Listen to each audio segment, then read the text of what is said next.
Fala pessoal, tudo bem com vocês? Estamos chegando para mais um tema aqui no nosso canal, jornalista Ivan Pereira no YouTube, também aos amigos ouvintes da Band FM. Nosso bate-papo, a gente sempre traz um profissional aqui para falar de um assunto específico. E hoje estou aqui com meu amigo Pedro Correia no estúdio para a gente falar de um tema muito importante. Começando novo, Pedro, o pessoal aproveitou aí o final do ano para comer muito, Natal e enfim, a galera começou a engordar. E aí, obesidade, vamos falar desse tema. Quero que você fale também sobre emagrecer e permanecer magro, que é outro problema que muita gente enfrenta. Emagrece mais rapidinho, volta a engordar, Pedro. Ivan, muito bom dia ouvintes da Band, é um prazer estar aqui novamente. Obesidade, todo mundo pisou o pé na jaca no final do ano, né? Exatamente. Ultrapassa, recebe família, tem que fazer mais comida, ou seja, na verdade dezembro é um mês comemorativo, né? Sim. Todo mundo já está assim, mais feliz, comendo mais, mas infelizmente vem seus efeitos colaterais e a obesidade é uma coisa muito séria, que vem aumentando absurdamente nos últimos anos por causa da ingestão excessiva de carboidratos, de doces, de refrigerante, do sedentarismo e outros fatores.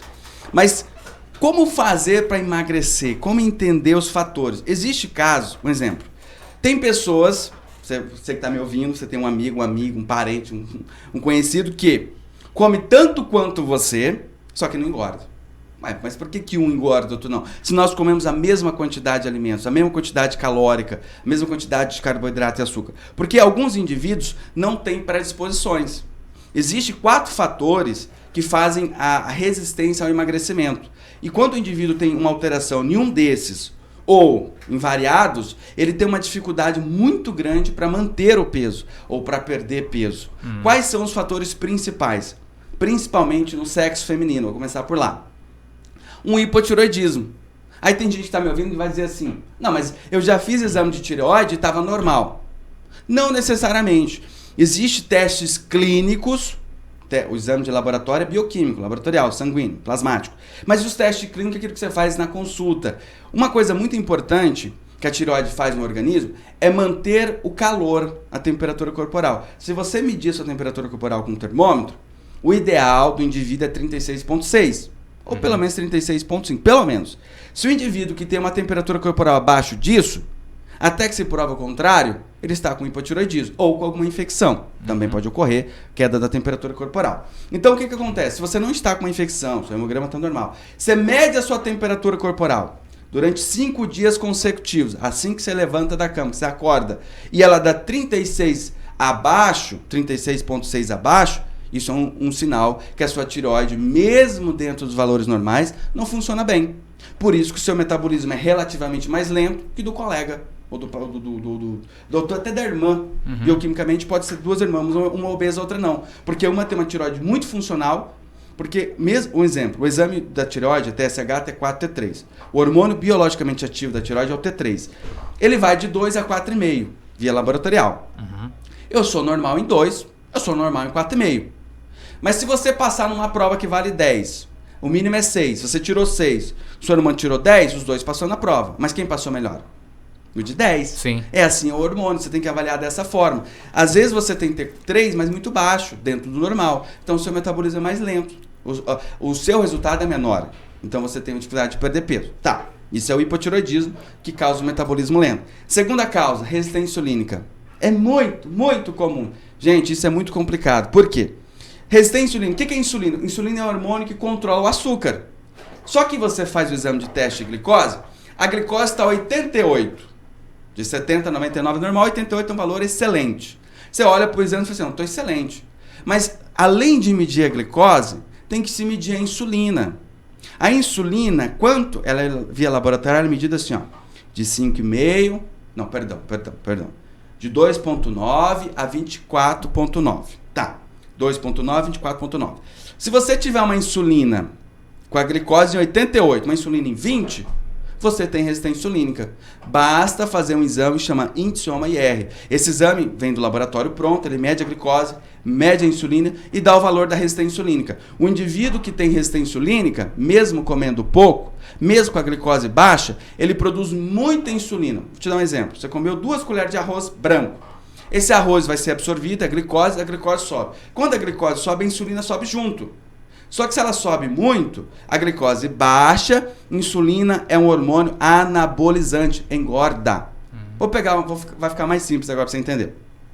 Aquela pessoa que come de tudo e não engorda com nada. Se você medir a insulina dele é baixa. A pessoa magrinha, a insulina dele é baixa. Você pode medir. Ele não tem uma insulina mais que 8, 10. Uma pessoa que come relativamente pouco, mas engorda fácil, você mede a insulina dele é alta, é 13, é 14, é 15. Não é dentro do normal? É. Mas se você fizer o cálculo OMA, que o laboratório faz, vai dar que o indivíduo tem resistência insulínica. Aí você pega a glicose, pega a insulina, vê o resultado da resistência insulínica e vê o índice de massa corpórea. O indivíduo com índice de massa corpórea acima de 25, que é o que avalia o peso e a altura, se ele tiver acima de 25, a resistência insulínica é a partir de 3,5, o laboratório já manda pronto. Ou seja, a segunda causa de obesidade muito comum é a resistência insulínica. Então não adianta medir só a glicose, tem que medir a insulina junto, para identificar. A terceira, isso é muito comum no homem, resistência à leptina. Leptina, o que é leptina? Quando eu vou almoçar numa churrascaria, eu estou comendo, a minha gordurinha do organismo, tecido adiposo, libera a leptina e vai mandando para o cérebro. Passa a barreira do cérebro, chama hematolicórica, e avisa o cérebro, fala assim, ó, você está enchendo. Daqui a pouco chega tanta leptina no meu cérebro que pode vir a picanha que eu falo pro garçom, não, obrigado, para mim estou satisfeito. Uhum. Só que tem alguns indivíduos que ele cria resistência a esse hormônio. Quando ele cria resistência a esse hormônio, mesmo com a barriga cheia, ele continua comendo. Ele não consegue parar. É um buraco sem fundo, gente. É um buraco sem fundo. Há uma compulsão alimentar. Porque o cérebro não foi avisado que ele está satisfeito. E as mulheres também sofrem esse problema, mas é mais comum também nos homens. Tá? E o quarto fator, esse é muito engraçado. Esse é bem complexo também. Adrenalina. O que é adrenalina? É o estresse. Vou te dar um exemplo. Eu sou um indivíduo desse. Se eu passar estresse, em uma semana eu perco 2 a 3 quilos. Emagrece. Morre. Chega a ficar aquele sequinho. E tem indivíduos que engordam. Isso são predisposições genéticas. A resistência insulínica que eu falei anteriormente, em indivíduos com resistência insulínica, é uma predisposição genética. Essa é a herança que nunca falha. Essa chega. A genética não vai falhar. É. Mas cada indivíduo pode desenvolver ou não, dependendo do hábito alimentar e do estilo de vida. O que acontece? O que é a adrenalina? A adrenalina, ela libera no nosso... É um hormônio que nos deixa estar de alerta, de vigia, para me correr ou para me atacar. Uhum. Então, só que hoje, como nós vivemos sob estresse o tempo todo, trabalho, família, casa, dinheiro, conta, boleto, a adrenalina fica alta, ela libera o cortisol. Cortisol, para quem não sabe, é o hormônio do estresse.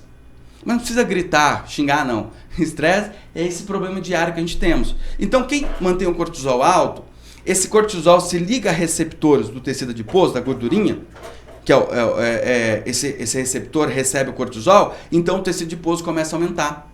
Então, ele começa, o cortisol, a ser um anabolizante. Uhum. Vou explicar de uma forma simples. Todo mundo que está me ouvindo já viu falar disso, quem toma corticoide, engorda.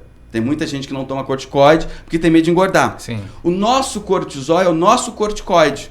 Só que ele tem que ter doses ideais. Ele tem um valor de referência via laboratorial, que ele vai de 5,5, alguns laboratórios consideram 19 normal, outros 30. Mas de 5,5 a 30. O indivíduo que fica com o cortisol em 35, 40, 60, 70... Eu tive um caso, vou contar a história para vocês. Era uma paciente, enfermeira padrão. Ela chegou muito nervosa no consultório.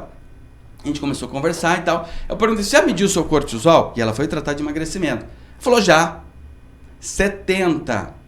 Foi a história. Até hoje, em todos os casos que eu vi, um cortisol mais alto. Ou seja, por ela ter o cortisol muito alto pelo ossos do ofício, pela profissão, que é uma profissão muito estressante. Você imagina uma pessoa que 3 horas da manhã, está de plantão, chega alguém quebrado. Sim. Aquilo libera adrenalina, o cortisol sobe, porque tem que ficar em estado de alerta para salvar aquela pessoa. O cortisol vai no tecido adiposo, aumenta a obesidade, mesmo sem comer. Então, são 4 fatores que levam à obesidade. E claro, né, a alimentação incorreta. Então, quando a gente vai tratar um indivíduo que está obeso, nós identificamos a causa, mudamos o hábito alimentar dele, então ele vai emagrecer e permanecer magro. E pronto, aí ele solucionou o problema. Mas ele precisa permanecer também seguindo, obviamente, uma alimentação regrada, cuidar da alimentação, exercício físico, né, Pedro? Exatamente. É simples, mas não é fácil. Parece, é muito simples. Qual que é o fator? Eu descubro a causa, as causas já estão padronizadas, já sabemos a causa da obesidade, certo? que gera síndrome metabólica, que essa insulina gera inflamação, que gera uma série de problemas no organismo, como doença cardíaca. Obesidade é uma doença, e séria, porque ela gera muitas complicações. Sim. Até vou voltar um pouquinho lá, na resistência insulínica, que é muito comum, tanto no homem quanto na mulher, mas na mulher tem um prejuízo muito maior. Porque essa resistência insulínica, se a insulina é alta, essa mulher não ovula. Ela gera síndrome do ovário policístico. Só que muitas vezes ela vai fazer o exame de imagem, uma ultrassonografia ou exame vaginal, e não dá o cisto no ovário, porque não é um cisto. É uma síndrome do ovário policístico, ainda não se vê por imagem, mas ela começa a ter alterações hormonais, alteração do ciclo menstrual, TPM, infertilidade, às vezes sangramento que desregula a menstruação, ou seja, começa a aumentar pelos corporal, começa a ter acne, simplesmente por causa da obesidade gerada por resistência insulínica, que causa síndrome do ovário policístico. Então, existe uma série de complicações. Eu identifiquei minha causa. É genético? Vamos então trabalhar essa parte, essa predisposição genética para ela não ocorrer. Vamos fazer a mudança de hábito alimentar, que é um pilar. E exercício físico. Não, é um banco de 3 pés. Qual que é o mais importante? Os 3. Se arrancou um, cai. Não tem como emagrecer sem exercício. É impossível. É impossível, tá? Emagrece, mas você perde massa muscular. Aí você tem sarcopenia. Aí a sarcopenia começa a dar dor na coluna lombar, dor no joelho, cansaço excessivo, fraqueza, dificuldade para caminhar. Então você tem que fazer exercício, né? Você precisa ter uma alimentação adequada para sua característica genética. Tem gente que pode comer muito carboidrato.